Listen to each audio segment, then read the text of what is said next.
Hello guys, welcome to our channel. তো আজকের এই ভিডিওতে আমরা মেনলি ভারতীয় ফুটবল রিলেটেড বেশ কিছু গুরুত্বপূর্ণ আপডেটস নিয়ে কথা বলবো, যেমন Odisha FC, East Bengal FC, পাশাপাশি Mohun Bagan FC, Goa, Kerala blasters FC, একাধিক টিমকে নিয়ে আপডেট দেওয়ার রয়েছে।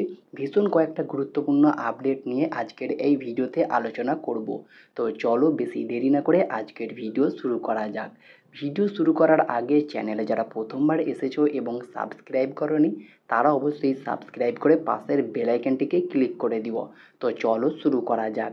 ফার্স্ট অফ অল আমরা কথা বলে নিই এফসি গোয়ার গোলকিপার ঋত্বিক তিওয়ারিকে নিয়ে। তো ঋত্বিক তিওয়ারি এই ইয়ংস্টার গোলকিপার লাস্ট কয়েকটা ম্যাচে এফসি গোয়ার হয়ে খেলছে, বিশেষ করে লক্ষ্মীকান্ত কাট্টিমণি চোট পাওয়ার পর থেকেই।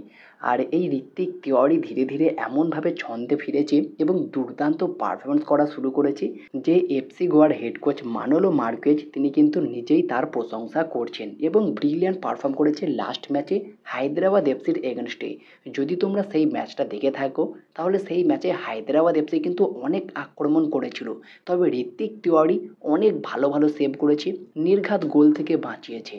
হায়দ্রাবাদ এফসি সেই ম্যাচে 23টা শট করেছিল, 7টা অন টার্গেটে রেখেছিল। বুঝতেই পারছো সেখান থেকে এফসি গোয়া ক্লিন শিট নিয়ে বেরিয়ে এসেছে। সেখানে অবশ্যই ক্রেডিট দিতে হবে ঋত্বিক তিওয়ারিকে, ব্রিলিয়ান্ট পারফর্ম করেছে এই ইয়ংস্টার গোলকিপার। আশা করব পরবর্তীতে আরও ব্রিলিয়ান্ট পারফর্ম করবে এই ঋত্বিক তিওয়ারি। এরপরে যদি আমরা কথা বলে নিই কেরালা ব্লাস্টার্স এফসিকে নিয়ে, তো তোমাদেরকে গত ভিডিওতেই জানিয়েছিলাম Kerala blasters FC multiple signing করতে চলেছে জানুয়ারি ট্রান্সফার উইন্ডোতে, এবং আজকে একটা আপডেট বেরিয়ে এসেছে কেরালা ব্লাস্টার্স এফসির অন্যতম একজন ফ্যান ফেভারিট প্লেয়ার রাহুল কেপিকে নিয়ে। রাহুল কেপি একজন ভারতীয় রাইট উইঙ্গার, তাকে কিন্তু কেরালা ব্লাস্টার্স এফসি ছেড়ে দিতে চলেছে আপকামিং ট্রান্সফার উইন্ডোতে। তবে কেন ছেড়ে দিচ্ছে, কী কারণে, এই বিষয়টা এখনও পর্যন্ত পরিষ্কার নয়। রাহুল কেপি খুব একটা যে খারাপ পারফরমেন্স করছে সেটা কিন্তু নয়, তারপরেও কেন ছেড়ে দেওয়া হচ্ছে এই বিষয়ে কোনো আপডেটস নেই বর্তমান সময়ে। দীর্ঘদিন ধরেই শোনা যাচ্ছে রাহুল কেপি কেরালা দল ছাড়তে পারে। ফাইনালি আবারও কিন্তু রিমোট বেরোনো শুরু হয়ে গিয়েছে।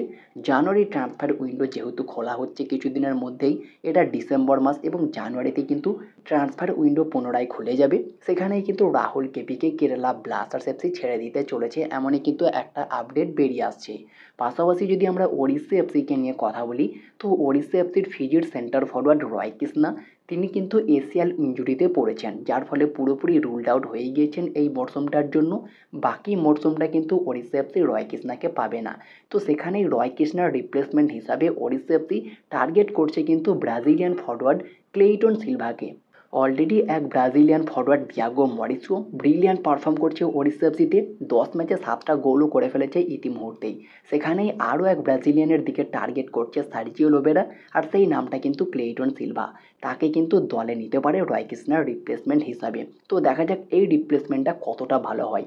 আর যেখানে ক্লেইটন সিলভাকে নিয়ে কথাই হচ্ছে, সেখানে আমরা ইস্ট বেঙ্গলকে নিয়েও একটু কথা বলে নিই। ইস্ট বেঙ্গলে কিন্তু তাদের বিদেশি স্পটটা কিছুটা পরিবর্তন করতে চলেছে, যেখানে অস্কার ব্রুজো জানিয়েছেন এই ডিসেম্বর মাসে ইস্ট বেঙ্গলের যে কয়েকটা ম্যাচ রয়েছে 4-5টা, সেই ম্যাচে কিন্তু প্রত্যেকটা বিদেশিদের যাচাই করে নেবেন, এবং যেই বিদেশিদেরকে তিনি মনে করবেন যে তারা ইস্ট বেঙ্গলে খেলার যোগ্যতা রাখছে তাদেরকে তিনি রাখবেন। বাকি বিদেশিদের কিন্তু পরিবর্তন করতে চলেছেন। তবে অবশ্যই ক্লেইটন সিলভার নামটাই আগে ভেসে আসবে, কারণ এই মরশুমে ক্লেইটন সিলভা পুরোপুরি ফ্লপ। লাস্ট দুটো মরশুমে ইস্ট বেঙ্গলে ব্রিলিয়ান্ট পারফর্ম করলেও এই মরশুমে কিন্তু পুরোপুরি অচল হয়ে পড়েছে ক্লেইটন সিলভা। সেখানে ক্লেইটন সিলভার নামটাই প্রথমে ভেসে আসছে, আর ক্লেইটন সিলভা চলে গেলেই তাকে কিন্তু ওড়িশা এফসি নিয়ে নিতে পারে এমন একটা খবর তো রয়েছেই। আর ক্লেইটন সিলভার রিপ্লেসমেন্ট হিসাবে যেমনটা রিমোট বেরিয়ে আসছে রবসন রবিনোকে নিয়ে নিতে পারে ইস্ট বেঙ্গল। তবে east Bengal coach Oscar Bruzon তিনি জানিয়েছেন শুধু রবসন নয়, নজরে রয়েছে আরও বেশ কিছু ফুটবলার। তবে রবসন রবিনোকে সই করাতে চাইছে ইস্ট বেঙ্গলের একটি অংশ, কিন্তু ম্যানেজমেন্ট এখনও কোনো বিদেশি বদল নিয়ে তেমন কোনো সিদ্ধান্ত নেয়নি। বাকি দেখা যাক এই ডিসেম্বর মাসটা শেষ হলে পুরোপুরি ক্লিয়ার হয়ে যাবে ইস্ট বেঙ্গল কোন কোন বিদেশিকে দলে রাখছে আর কোন কোন বিদেশিকে ছেড়ে দিচ্ছে। তো দেখা যাক ক্লেইটন সিলভা ওড়িশা এফসিতে যায় কি ইস্ট বেঙ্গল ছাড়ার পরে।